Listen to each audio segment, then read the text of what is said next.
बिस्मिल्लाहिर्रहमानिर्रहीम। जी स्टूडेंट्स, आज class 9 physics से चैप्टर 1 का फोर्थ लेक्चर है। आज पहले हमने एक न्यूमेरिकल कवर करना है जो बुक के अंदर मौजूद है, एग्जाम्पल है, बुक की सॉल्व एग्जाम्पल है। उसके बाद हम सॉल्व करेंगे वो असाइनमेंट जो कि मैंने बच्चों को दिया था सॉल्व करने के लिए। ठीक है, पहले हम करते हैं न्यूमेरिकल सॉल्व करते हैं। ठीक है वहाँ। अच्छा, अब ये मेरे पास से क्लास 9 की बुक ओपन है। ठीक है, यहाँ पे ये न्यूमेरिकल है, ये डेंसिटी का न्यूमेरिकल है। ठीक है। अच्छा, डेंसिटी का फॉर्मूला क्या होता है? मास अपॉन वॉल्यूम। अच्छा, यहाँ पे डाटा क्या बनेगा? ठीक है, what is the mass of a solid iron ranking ball, यानी कि लोहे की बॉल है, इसका मुझे मास मालूम करना है। अच्छा, ऑफ रेडियस 18 सेंटीमीटर, और मुझे बॉल का रेडियस मालूम है। And if the density of the iron is 7.8 ग्राम पर सीएम क्यूब, क्योंकि बॉल लोहे की बनी हुई है तो मुझे आयरन की डेंसिटी भी मालूम है। तो जो जो चीज़ें मुझे मालूम थी मैं डाटा में लिख दूंगा। अच्छा अच्छा, हाँ भाई। अब मुझे क्या क्या चीज़ें मालूम है, क्या मालूम करनी है, वो मेरा डाटा बन जाएगा। सबसे पहले मुझे मास मालूम करना है बॉल का, यानी कि मुझे मास मालूम करना है, मुझे मास नहीं पता। फिर मुझे बॉल का रेडियस मालूम है, कितना है? 18 सेंटीमीटर। ठीक है। अच्छा, जब भी हम डाटा बनाएंगे तो जो भी डाटा के अंदर यूनिट्स हैं क्वांटिटी के, अगर वो एस आई यूनिट नहीं है तो उसे हम कन्वर्ट करेंगे यूनिट्स के अंदर जाके ऐसे यूनिट होंगे। और ये काम हमेशा हम डाटा के अंदर ही कर लिया करेंगे। तो कितना रेडियस है बॉल का? 18 सेंटीमीटर। ठीक है। अब 18 सेंटीमीटर में सेंटीमीटर इज नॉट द ऐसा यूनिट, तो हम इसे कन्वर्ट करेंगे मीटर के अंदर। कैसे करते कन्वर्ट? We divide bye 100। तो मेरे पास क्या आंसर आ गया? 0.18 मीटर। ठीक है। अच्छा, और मुझे क्या मालूम है? Density of the iron. ठीक है, तो आयरन की डेंसिटी कितनी मुझे गिवन है? 7.8 ग्राम पर सी एम क्यूब, ये आयरन की डेंसिटी है। 7.8 ग्राम पर सी एम क्यूब। अब यहाँ पर डेंसिटी का यूनिट जो होता है वो होता है किलोग्राम पर मीटर क्यूब, लेकिन हमें क्या गिवन है? ग्राम पर सेंटीमीटर क्यूब। तो मुझे ग्राम पर सी एम क्यूब की वैल्यू को कन्वर्ट करना होगा किलोग्राम पर मीटर क्यूब के अंदर। तो यहाँ पे लिखा हुआ है कि just multiply 7.8 by 1000 and get the answer in kilogram पर मीटर क्यूब। ठीक है, लेकिन ये आंसर कैसे आ रहा है? क्या हम रट लेके बस ऐसे करना है मल्टीप्लाई? तो मैंने बड़ी मेहनत की थी आप लोग कन्वर्जन के ऊपर, तो उसके कन्वर्जन को समझने के बाद किसी भी तरह की ड्राइव यूनिट हो तो उसे आप किसी भी दूसरे में कन्वर्ट कर सकते हैं। अब हमें ग्राम पर सीएम क्यूब को किलोग्राम पर मीटर क्यूब में कन्वर्ट करना है। कैसे करेंगे? नौसी हियर, ग्राम को मैंने किलोग्राम में कन्वर्ट करना है। तो मैं 7.8 वाली वैल्यू करूंगा मल्टीप्लाई 1000 से, बिकॉज जब मुझे ग्राम, सॉरी, डिवाइड करूंगा। ठीक है, जब मुझे ग्राम को किलोग्राम में कन्वर्ट करना हो तो मुझे वैल्यू को डिवाइड करना होता है 1000 से। तो मैंने क्या यहाँ पर क्या लिख दिया? 1/1000, यानी कि 1000 डिवाइड हो गया। ठीक है। तो gram is the small unit and kilogram is the large unit. जब हम अपवर्ड जाते हैं तो we divide the conversion factor. अब उसके बाद सेंटीमीटर क्यूब को मुझे कन्वर्ट करना है डीएम क्यूब के अंदर। ठीक है। तो अगर मुझे सेंटीमीटर को मीटर क्यूब में कन्वर्ट कर, सॉरी, मीटर क्यूब में, अगर मेरे सेंटीमीटर को मीटर में कन्वर्ट करना हो तो मैं क्या करता हूँ? डिवाइड करता हूँ 100 से, यानी कि वी डिवाइड बाय 100 जब मुझे सेंटीमीटर को मीटर में कन्वर्ट करना हो। लेकिन अगर मुझे सेंटीमीटर क्यूब को मीटर क्यूब में कन्वर्ट करना हो तो we divide by cube of 100। और 100 का क्यूब कितना होता है? 10 की पावर 6 होता है, यानी कि एक के आगे 6 जीरो। 1/10 की पावर 6। ठीक है। तो यहाँ पे हम सेंटीमीटर क्यूब को जब मुझे कन्वर्ट करना है मीटर क्यूब में तो भी डिवाइड बाय 10 की पावर 6, लेकिन क्योंकि ये पहले से ही डिनोमिनेटर में मौजूद है तो जब मैं नीचे डिवाइड करूंगा तो वो इन द एंड मल्टीप्लाई हो जाएगा, यानी कि मल्टीप्लाई बाय 10 की पावर 6। ठीक है। अब जरा यहाँ पे गौर करें कि 10 की पावर 6 है, यानी कि एक के आगे 6 जीरो। इसको मैं ऐसे भी लिख सकता हूँ, यानी कि 10 की पावर 6 यानी कि एक के आगे 6 जीरो, और ये एक के आगे 3 zero.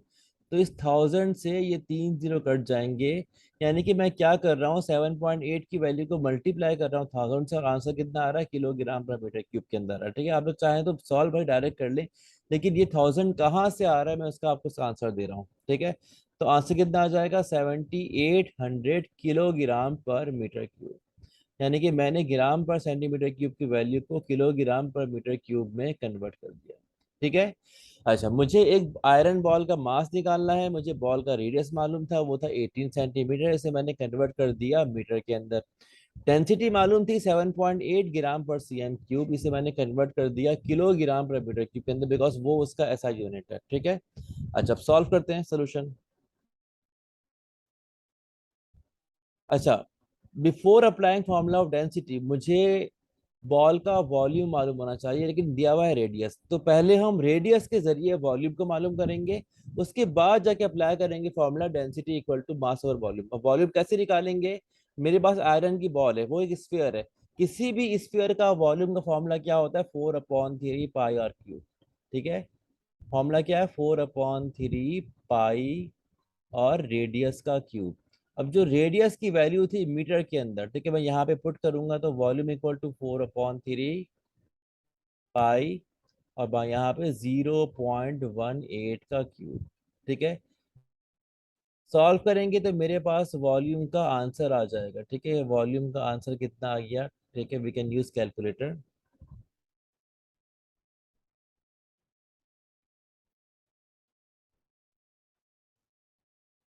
Ji, 4/3 multiply by 22/7 multiply by 0.18 का क्यूब, तो मैंने 0.18 से 3 दफा कर दिया मल्टीप्लाई, तो ये आंसर आ गया 0.0244 किलोमीटर क्यूब।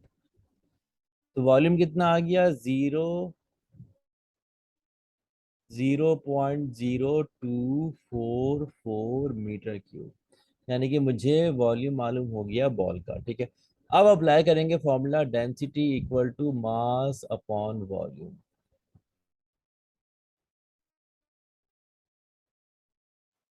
तो मास बराबर हो जाएगा डेंसिटी मल्टीप्लाई बाय वॉल्यूम। ठीक है, डेंसिटी मुझे मालूम है कितनी है, 7800 है। वॉल्यूम मुझे मालूम है कितना है, 0.0244।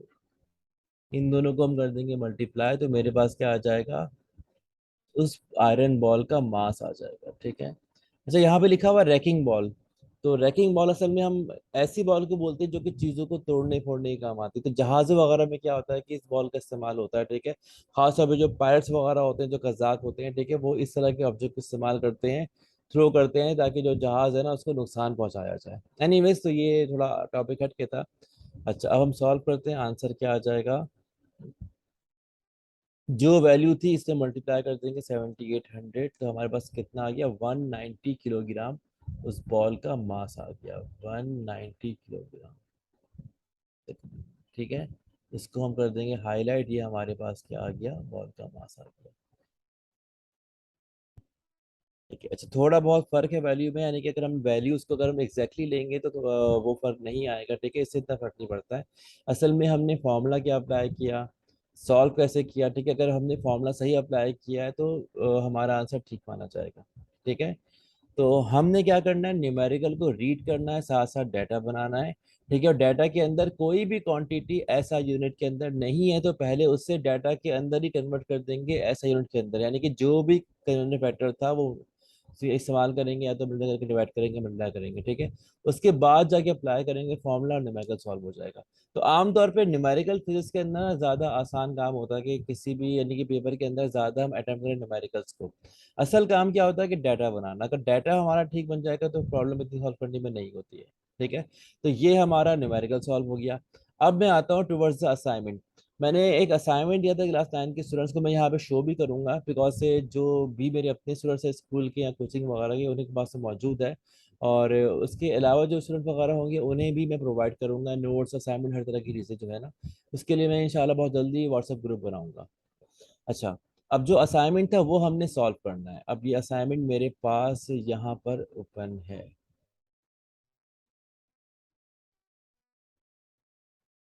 और आगे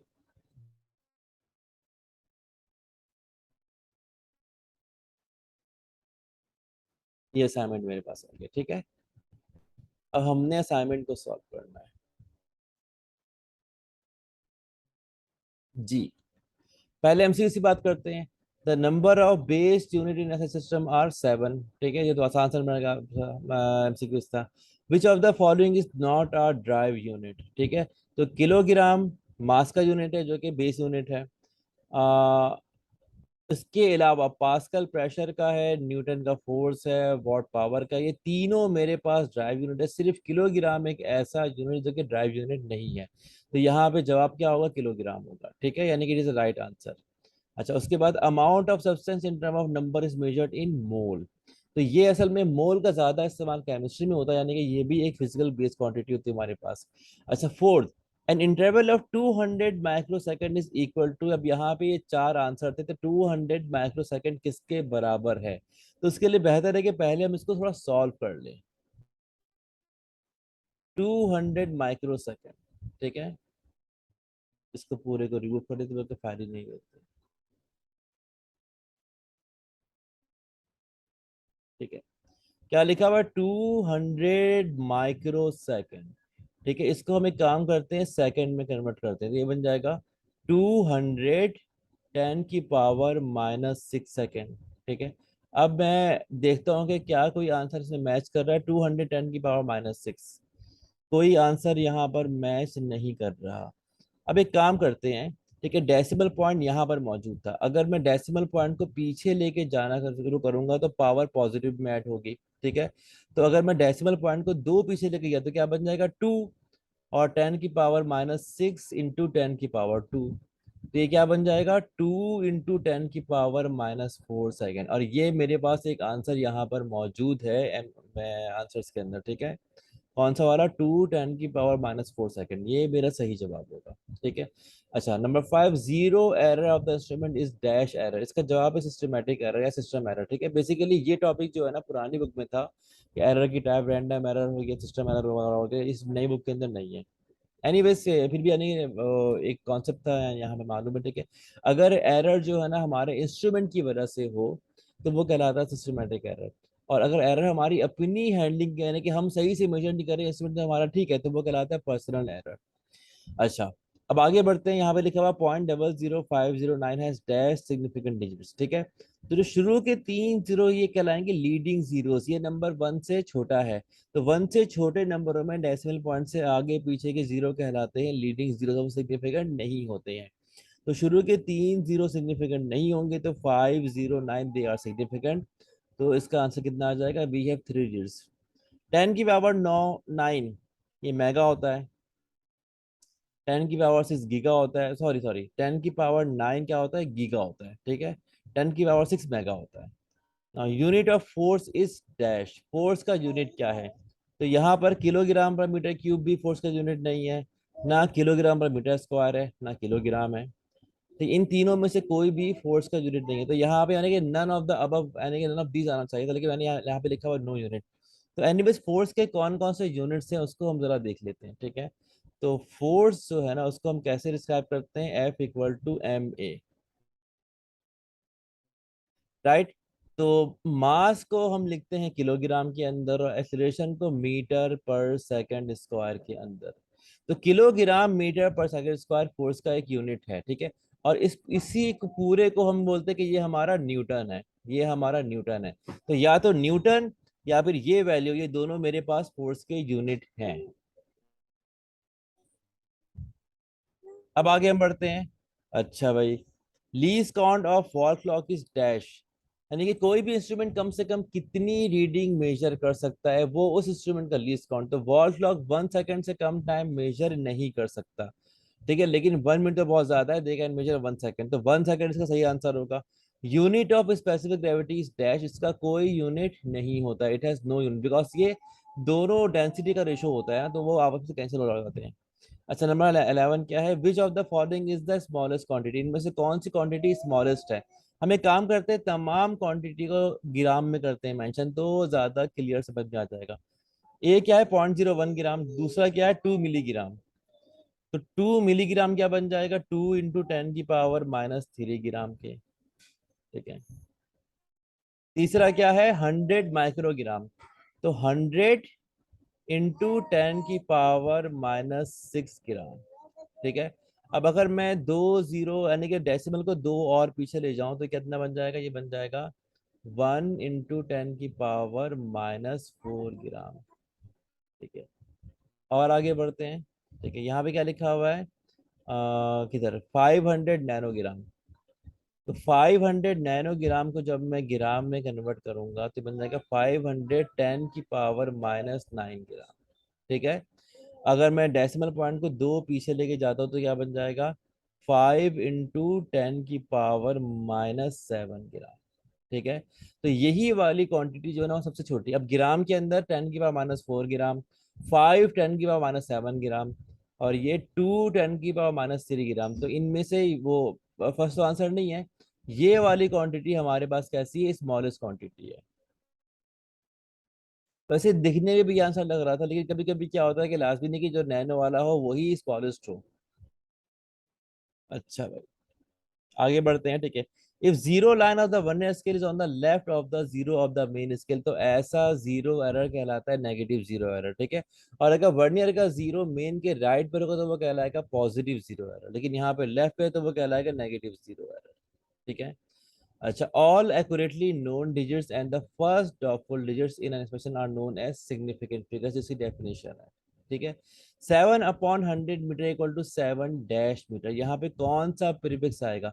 7/1000 का मतलब क्या हुआ? 7 × 10⁻³ और 10⁻³ से बोलते हैं मिली के बोलते हैं, तो यहाँ पे आंसर क्या आएगा? मिलीमीटर। मिली तो आंसर नहीं है, इसका मतलब है कि यहाँ पे ये आंसर मौजूद नहीं है, ठीक है। तो ये बन जाएगा 7 मिलीमीटर।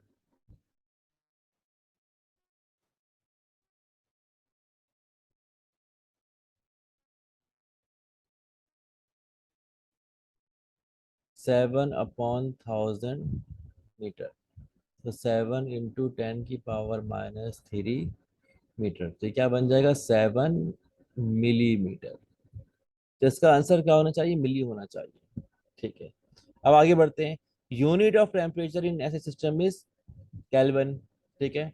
अच्छा, number 16, the thickness of ring finger of Soleha is 0.75 centimetre, which ring should suit Soleha for the following diameter of the ring. यानी कि सोलेहा की जो वो उंगली है, फिंगर है, ठीक है, उसकी जो ना थिकनेस यानी कि इतनी मोटी है, कितनी मोटी है? 0.75 सेंटीमीटर, यानी कि उसकी उंगली का इतना क्या है? डायामीटर है 0.75 सेंटीमीटर, ठीक है। तो कौन सी रिंग उसको सूट करेगी? जिसका डायमीटर जस्ट 0.75 से बड़ा हो, छोटा तो बिल्कुल भी नहीं आएगा, और बहुत बड़ा ढीला हो जाएगा। तो 0.76 से करीब हो तो यानी कि वो वैसी रिंग सूट करेगी। तो इसका आंसर 0.76 सेंटीमीटर होना चाहिए, लेकिन यहाँ पर कहीं भी 0.76 सेंटीमीटर नहीं है। हाँ, अगर मैं 0.76 को कन्वर्ट करूंगा मिलीमीटर में तो क्या बन जाएगा? 7.6 मिलीमीटर। तो यहाँ पे सही जवाब क्या है? 7.6 मिलीमीटर। नंबर 17, एक ऑब्जेक्ट की लेंथ जो है ना वो 23 और 24 के बीच में है, ठीक है। तो अगर मैं ऑब्जेक्ट की लेंथ को मेजर करता हूँ वर्नियर कैलिपर से, ठीक है, ठीक है, तो कितने सिग्निफिकेंट डिजिट तक मैं मेजरमेंट कर सकता हूँ? अब इसका जवाब देखें जरा, ठीक है। अब जो ऑब्जेक्ट की लेंथ है वो 23 से लेकर 24 सेंटीमीटर के बीच में है, ठीक है। अगर मैं स्केल से करूंगा मुझे तो यानी कि 23.123 सेंटीमीटर तक का आंसर आ सकता है, क्योंकि हमारा स्केल जो होता है वो 0.1 सेंटीमीटर तक की रीडिंग को मेजर कर सकता है। और अगर मैं वर्नियर कैलिपर से करूँ तो 23.373839 यानी कि यहाँ तक की रीडिंग भी मेजर कर सकता है, ठीक है। यानी कि डेसिमल पॉइंट के बाद up to 2 digits a calliper can measured, and for gauge up to 3 और 4। तो यहाँ पे जवाब क्या आएगा? 2 3 तो है ही, यानी कि 2 3 के अलावा डेसिमल पॉइंट के बाद दो और, टोटल 4 सिग्निफिकेंट डिजिट्स। तो इस सवाल का सही जवाब क्या होगा कि we have calliper can measure up to 4 significant digit, यानी कि डेसिमल पॉइंट के बाद दो और 23 में तो दो मौजूद थे, ठीक है। अच्छा, अब आगे बढ़ते हैं। Which instrument is most suitable to measure the internal diameter of a test tube? किसी भी टेस्ट ट्यूब का इंटरनल डायमीटर मेजर करना है तो कौन से इंस्ट्रूमेंट से मेजर करेंगे? तो ये हम करेंगे वर्नियर कैलिपर से, बिकॉज उसके जो अपर जॉज जो होते हैं वो किसी भी हॉलो ऑब्जेक्ट के अंदर जाकर उसकी लेंथ को मेजर कर सकते हैं। स्क्रू गेज से उसकी लेंथ मेजर करना पॉसिबल नहीं है, ठीक है। आगे बढ़ते हैं। A student claimed that the diameter of a wire is 1.032 centimetre using vernier caliper, तो up to what extent do you agree with it? एक स्टूडेंट कह रहा है कि मैंने वायर का डायमीटर मेजर किया कैलिबर से और जवाब कितना आ रहा है? 1.032 सेंटीमीटर, ठीक है। तो कहाँ तक आप इसके जवाब को एग्री कर सकते हैं? तो हमारा जवाब ये है कि जो वर्नियर कैलिपर था वो डेसिमल पॉइंट के बाद अप टू 2 डिजिट्स मेजरमेंट कर सकता है, थर्ड वाला मेजर नहीं कर सकता डेसिमल पॉइंट के बाद। यानी कि up to 1.03 centimetre I can say, के मतलब है कि मेरे ये आंसर बहुत ही एक्यूरेट है। ये वाला आंसर मेरा डाउटफुल है, ठीक है। तो यानी कि जो कैलिपर था वो डेसिमल पॉइंट के बाद अप टू 2 डिजिट्स मेजरमेंट कर सकता है।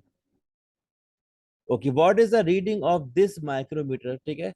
तो इस माइक्रोमीटर गेज की क्या रीडिंग है, अब जरा यहाँ पे देखते हैं, ठीक है। हमारा मेन स्केल जो है वो कितना है, ठीक है।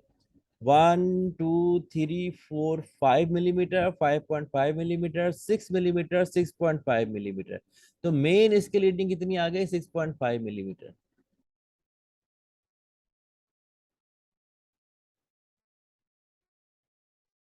ठीक है भैया, ऐसे कर लेते हैं।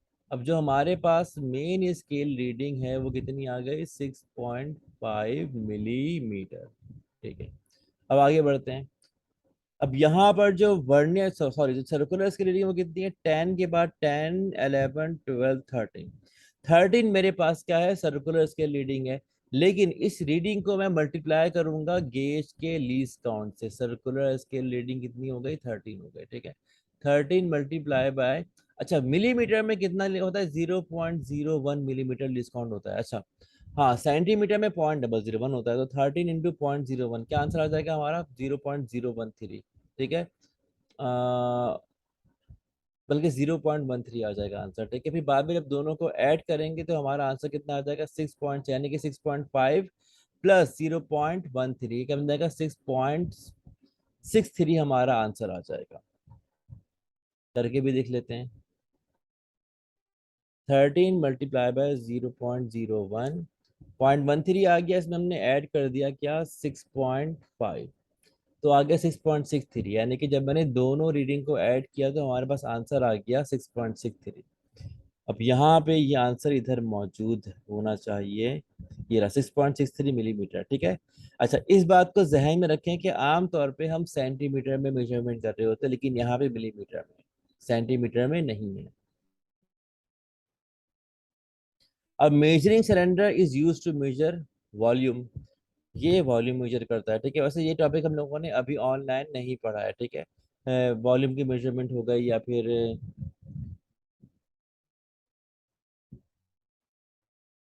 और भी टॉपिक है हमारे पास, जैसे कि फिजिकल बैलेंस है। ठीक है, वो हम लोगों ने भी कवर करना है। ठीक है, ये टॉपिक इतने इंपॉर्टेंट नहीं है पेपर के लिहाज से, लेकिन टॉपिक है, हमने कवर तो करना है। फिर ये स्टॉप वॉच है, डिजिटल वॉच है, या फिर तो मैकेनिकल स्टॉप वॉच है, ये हम लोगों ने भी कवर करना है, ये बाकी है टॉपिक हमारे।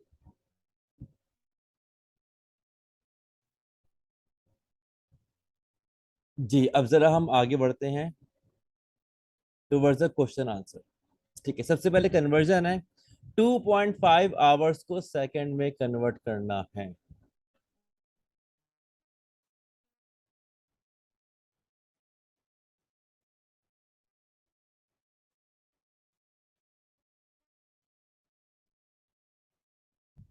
2.5 आवर्स को जब सेकंड में कन्वर्ट करना होगा, तो जब मैं फर्स्ट टाइम करूंगा 60 से मल्टीप्लाई तो ये मिनट में आ जाएगा। जब दोबारा करूंगा 60 से मल्टीप्लाई तो ये सेकंड में आ जाएगा। ठीक है, तो ये आंसर कितना आ जाएगा हमारे पास, 2.5 multiply by 60 multiply by 60, 9000 second. हमारे पास क्या आंसर आ जाएगा, 9000 सेकेंड। ठीक है, यार पार्ट 1 था। ठीक है, पार्ट ए था, पार्ट बी, 830 मिलीमीटर को मीटर में कन्वर्ट करना है। पार्ट ए था। ठीक है, पार्ट बी, ठीक है, 830 मिलीमीटर, 830 मिलीमीटर को मीटर में कन्वर्ट करना है। ठीक है, तो जब हम स्मॉल से लार्ज यूनिट में जाते हैं तो कन्वर्जन फैक्टर को डिवाइड करते हैं।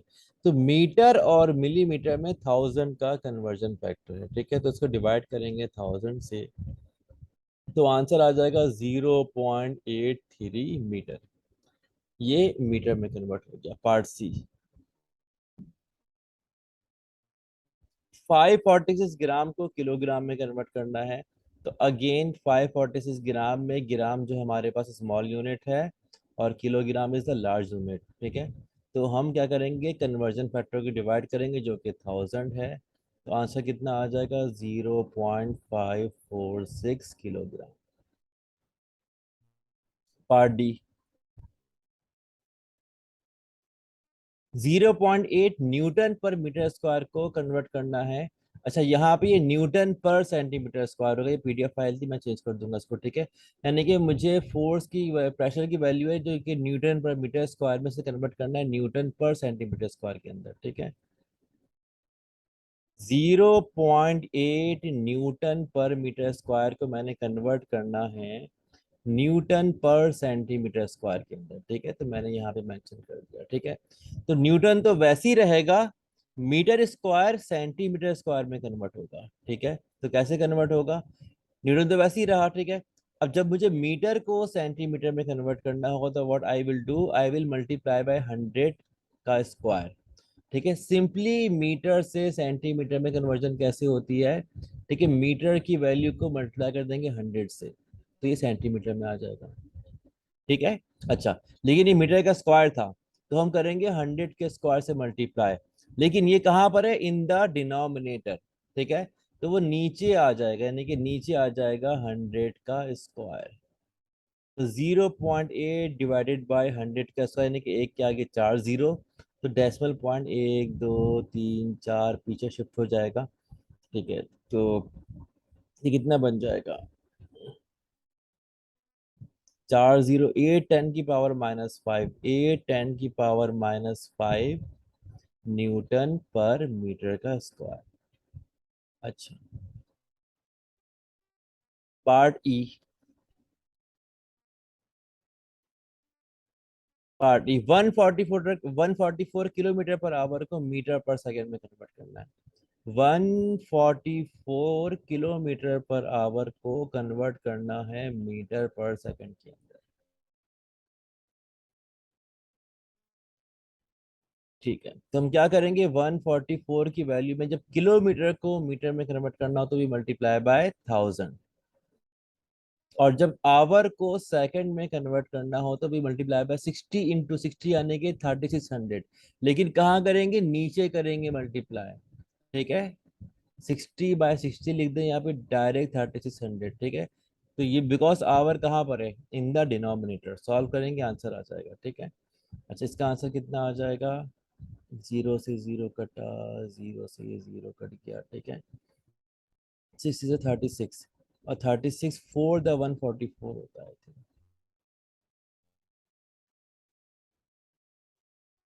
144। अच्छा, ये तो 4 10 द 40, ये बन जाएगा 40 मीटर पर सेकेंड, इसका आंसर आ जाएगा 40 मीटर पर सेकेंड। अच्छा, पार्ट एफ है 834,000 ग्राम पर सेंटीमीटर क्यूब को किलोग्राम पर मीटर क्यूब में कन्वर्ट करना है। तो बिल्कुल सेम मेथड था जो हमने न्यूमेरिकल में किया था, यानी कि हम डायरेक्टली करेंगे मल्टीप्लाई बाय 1000, लेकिन हो क्या रहा है तो वो भी शो कर देते हैं, 834,000, 834,000 ग्राम पर सेंटीमीटर क्यूब को कन्वर्ट करना है किलोग्राम पर मीटर क्यूब के अंदर। तो जब ग्राम को कन्वर्ट करना हो किलोग्राम में भी डिवाइड बाय 1000, ठीक है।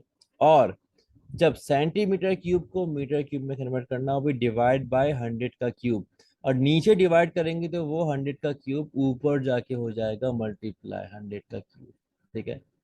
तो ये इन दोनों का आंसर 1000 बच जाएगा, यानी कि यहाँ पे 6 जीरो है, यहाँ पे 3 जीरो, तो यानी कि इस वाली वैल्यू में 1000 कर देंगे मल्टीप्लाई, तो आंसर क्या आ जाएगा, 834, और फिर आगे 6 जीरो, तो ये बन जाएगा 8.34 10 की पावर 8 किलोग्राम पर मीटर क्यूब, ठीक है। तो ये हम लोगों ने क्या कर ली, कन्वर्जन में क्वेश्चंस कर लिए। अब जरा आगे बढ़ते हैं, और जो क्वेश्चन थ्योरी के हैं तो उसके ऊपर मैं नहीं जाऊंगा, ठीक है। अच्छा, question number 4, a screw gauge has 50 division on it circular scale, यानी कि जो उसके पास जो सर्कुलर स्केल जो घूम रहा होता है गोल, ठीक है, रोटेट कर रहा होता है, उसके अंदर 50 डिवीजन है।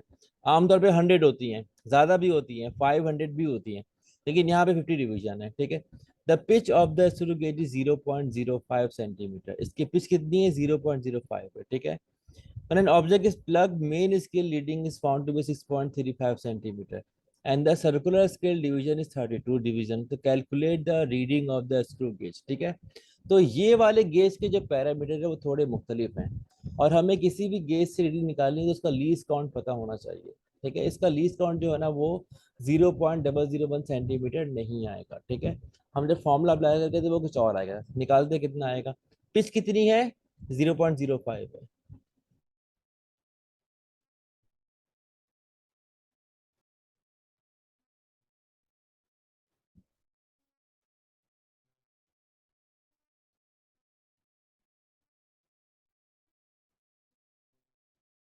पिच कहलाती है मिनिमम रीडिंग और मेन स्केल। ठीक है, तो पिच मेरे पास कितनी है, 0.05 सेंटीमीटर, यानी कि 0.51 का आधा 0.5 मिलीमीटर है। ठीक है, और मिनिमम और नंबर ऑफ डिवीजन और सर्कुलर स्केल कितने, 50 डिवीजन है। ठीक है, डिवीजन हमारे पास कितने, 50 डिवीजन ऑन सर्कुलर स्केल। तो लीस्ट काउंट का फॉर्मूला क्या होता है, हम पिच को डिवाइड कर देते हैं number of division on circular scale. ठीक है, pitch divided by number of division on circular scale. C S का मतलब सर्कुलर स्केल कहते हैं। आमतौर पे क्या होता है कि पिच कितनी होती है, वो होती है 0.1 centimetre and we have 100 division. लेकिन यहाँ पे पिच कितनी है, 0.05 centimetre and we have 50 division. तो 0.05 को डिवाइड करेंगे 50 से, 0.05 डिवाइडेड बाई 50। अच्छा, आंसर वही आ रहा है, 0.0101 सेंटीमीटर, 0.001 सेंटीमीटर। ठीक है, लेकिन पहले हम लीस्ट काउंट निकालेंगे, उसके बाद जाके हम क्वेश्चन को सॉल्व करेंगे। ठीक है, लीस्ट काउंट निकल गया। अब ये हमारा यानी कि वही नॉर्मल शुरू बन गया। ठीक है, जिसका लीस्ट काउंट कितना होता है, 0.001 सेंटीमीटर होता है। ठीक है, अच्छा, मेन इसके लीडिंग 6.35 सेंटीमीटर है। मेन इसकी लीडिंग कितनी है, 6.35 सेंटीमीटर है। अच्छा, सर्कुलर स्केल लीडिंग में मेरे पास कौन सी डिवीजन आ रही है, मेरे पास आ रही है 32 डिवीजन। लेकिन 32 डिवीजन को मैं मल्टीप्लाई करूंगा 0.001 से, जो कि मेरे पास लीस्ट काउंट है, तो मेरे पास आ जाएगा आंसर। ठीक है, 30, इसको कर देंगे मल्टीप्लाई 32 से, तो 0.032 मेरे पास इसका आ गया आंसर, जो कि मेरी क्या है, सर्कुलर स्केल रीडिंग है, 0.032। अब मैं दोनों रीडिंग को ऐड कर दूंगा। ठीक है, यानी कि main scale reading plus circular scale reading. ठीक है, तो 6.35 हमारे पास मेन स्केल रीडिंग है, और 0.032 हमारे पास सर्कुलर स्केल रीडिंग है। तो ये हमारे पास ऑब्जेक्ट की डायमीटर आ जाएगी, अभी जो भी ऑब्जेक्ट की लेंथ है वो आ जाएगी। ठीक है, इसमें ऐड कर देंगे 6.35, तो 6.382 हमारे पास क्या आ गई, फाइनल रीडिंग आ गई ऑब्जेक्ट की, 6.382 सेंटीमीटर। ठीक है, अब आगे बढ़ते हैं। सही है। Pick out the base units and the drive units in the following and indicate the base unit in the drive unit। ठीक है, पहले हमने ये मालूम करना है कि यहाँ पे कौन कौन से यूनिट बेस यूनिट है, कौन कौन से ड्राइव यूनिट है, फिर जो ड्राइव यूनिट है उनमें कौन कौन से बेस यूनिट शामिल हैं। ठीक है, तो अब यहाँ पे ampere is a base unit, metre is a base unit, kelvin is a base unit, kilogram is a base unit, और mole is a base unit. इसके अलावा बाकी सब क्या ड्राइव यूनिट है। ठीक है, जूल, जूल हमारे पास एनर्जी का यूनिट है, जो कि वर्क डन के बराबर होता है, work done F dot T के बराबर होता है। अच्छा, जूल को हम लोग बाद में पढ़ेंगे, तो अभी इसको रहने देते हैं। ठीक है, यानी कि लीव दिस वन। न्यूटन हम लोग पढ़ चुके हैं, न्यूटन क्या होता है, किलोग्राम मीटर पर सेकंड स्क्वायर। तो न्यूटन के अंदर मास, लेंथ और टाइम तीनों बेस यूनिट शामिल है। डेंसिटी क्या होता है, किलोग्राम पर मीटर क्यूब। तो डेंसिटी के अंदर मास यानी किलोग्राम में, और लेंथ मीटर में, यानी कि दो बेस यूनिट शामिल हैं। वेलोसिटी क्या होती है, मीटर पर सेकंड, यानी कि इसके अंदर लेंथ और टाइम ये दोनों शामिल हैं। मोमेंटम क्या होती है, किलोग्राम मीटर पर सेकंड, यानी कि इसके अंदर क्या है कि मास, लेंथ और टाइम तीनों बेस यूनिट शामिल हैं। ठीक है, अच्छा, ये वही न्यूमेरिकल जो हम लोगों ने अभी कवर किया है। अच्छा, और तो कोई क्वेश्चन नहीं है। ठीक है, असाइनमेंट के अंदर। अच्छा, मैंने कुछ मिस कर दिया। अच्छा, मैं नीचे आ गया हूँ ना, यानी कि ऊपर के सवाल मैंने मिस कर दिए हैं। अच्छा, ये part 2, find the base quantity involve in each of the following drive quantity. ठीक है, वही सेम मेथड है, यानी कि इन क्वांटिटी में कौन कौन सी बेस क्वांटिटी शामिल है। तो स्पीड का फॉर्मूला क्या होता है, मीटर पर सेकंड। मीटर डिस्टेंस को बोलते हैं, सेकंड टाइम को बोलते हैं। तो स्पीड के अंदर दो बेस क्वांटिटी शामिल है, लेंथ और टाइम। वॉल्यूम में सिर्फ लेंथ शामिल है, वॉल्यूम मीटर क्यूब, यानी कि तीन लेंथ को मल्टीप्लाई किया तो वॉल्यूम बन गया। फोर्स के अंदर मास, लेंथ और टाइम तीनों शामिल है, ठीक है। वर्क को फिलहाल मैं स्किप कर देता हूँ, बिकॉज वर्क आप लोग आगे जाके पढ़ेंगे, ठीक है, वर्क क्या होता है। अच्छा, अपनी एज को होल नंबर में लेकर अपनी एज को सेकंड में कैलकुलेट करना है। कैसे करेंगे, ठीक है। फर्ज करें कि आपकी एज जो है ना वो 14 ईयर्स है, ठीक है, 14 ईयर्स है। अगर आपको अपनी एज डेज में निकालनी हो तो 14 ईयर्स को कर देंगे मल्टीप्लाई 365 से, तो एक आंसर आ जाएगा। 14 × 365 कितना आ गया, 5110। तो आपकी एज हो गई 5110 अब अगर आपने अपनी एज को आवर्स में निकालना है तो हमसे कर देंगे 24 से मल्टीप्लाई, मल्टीप्लाई बाय 24। तो आपकी एज जो है ना वो आवर्स में आ जाएगी, कितनी आ जाएगी, 122640, 640 आवर्स। अब इसको 60 से मल्टीप्लाई कर देंगे तो आपकी एज आ जाएगी मिनट्स के अंदर, ठीक है। तो इस मल्टीप्लाई बाय 60 क्या आ गया, 7358400,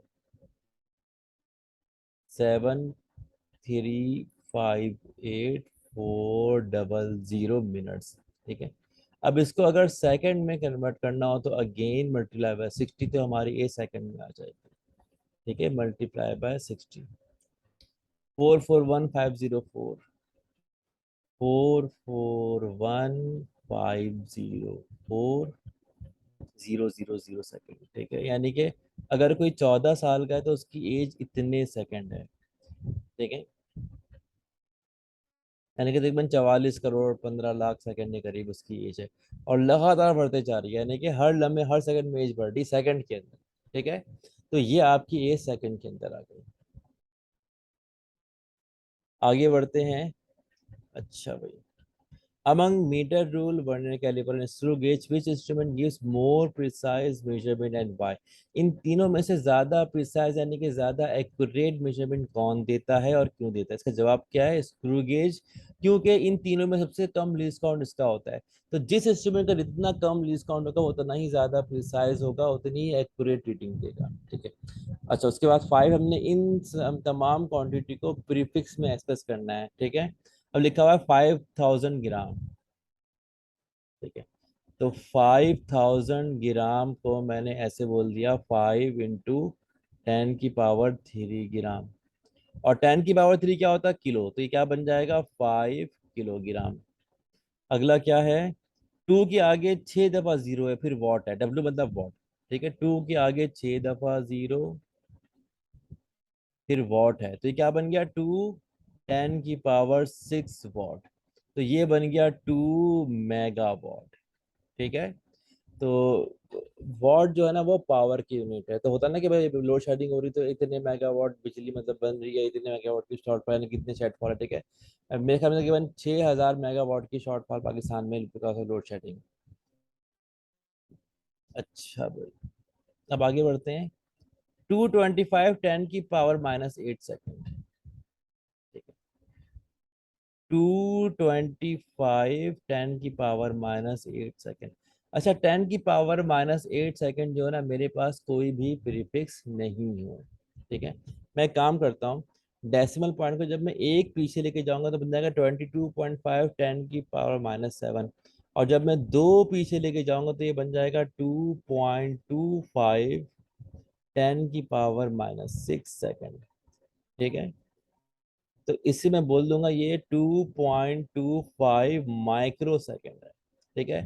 because micro is a prefix, nano is a prefix, लेकिन 10⁻⁷ को हमने कोई नाम नहीं दिया हुआ है, 10⁻⁸ को हमने कोई नाम नहीं दिया हुआ है, ठीक है। अच्छा, इसको नैनो में भी कन्वर्ट कर सकते हैं। क्या लिखा हुआ है, 225 10⁻⁸। अगर मैं डेसिमल पॉइंट को एक आगे लेके जाऊंगा तो क्या बन जाएगा, 2250 10⁻⁹ तो ये क्या बन जाएगा, 2250 नैनो सेकंड। लेकिन माइक्रो सेकंड वाला आंसर जो है ना वो ज्यादा बेहतर, ज्यादा स्टैंडर्ड फॉर्म में है, तो वो हमारा बेहतर आंसर होगा। ये भी आंसर हो सकता है। ठीक है। अच्छा भाई, define negative zero error in vernier calliper and how to compensate it, ये सब मैंने पूरा पढ़ाया हुआ है लेक्चर के अंदर। ठीक है, अगर हमारे पास वर्नियर का जो जीरो है on the left of the mean scale, तो वो कैसा है, नेगेटिव जीरो है। तो जो भी एरर की वैल्यू मैं ऐड कर दूंगा फाइनल रीडिंग में, तो वो कंपनसेशन हो जाएगी। ठीक है। अच्छा, इन तमाम क्वांटिटीज को हमने साइंटिफिक फॉर्म में कन्वर्ट करना है, मैंने काफी डिटेल में टॉपिक पढ़ाया था, वहां से लेक्चर को दोबारा आप देख सकते हैं। ठीक है। उसके बाद स्क्रू गेज, असल में होता क्या है कि मैं डेसिमल पॉइंट को फर्स्ट नॉन जीरो के बाद लेकर आऊंगा, तो जो भी आंसर बन जाएगा वो मेरी स्टैंडर्ड साइंटिफिक फॉर्म है। इसको दोबारा सॉल्व कर लेते हैं। ठीक है। File, new,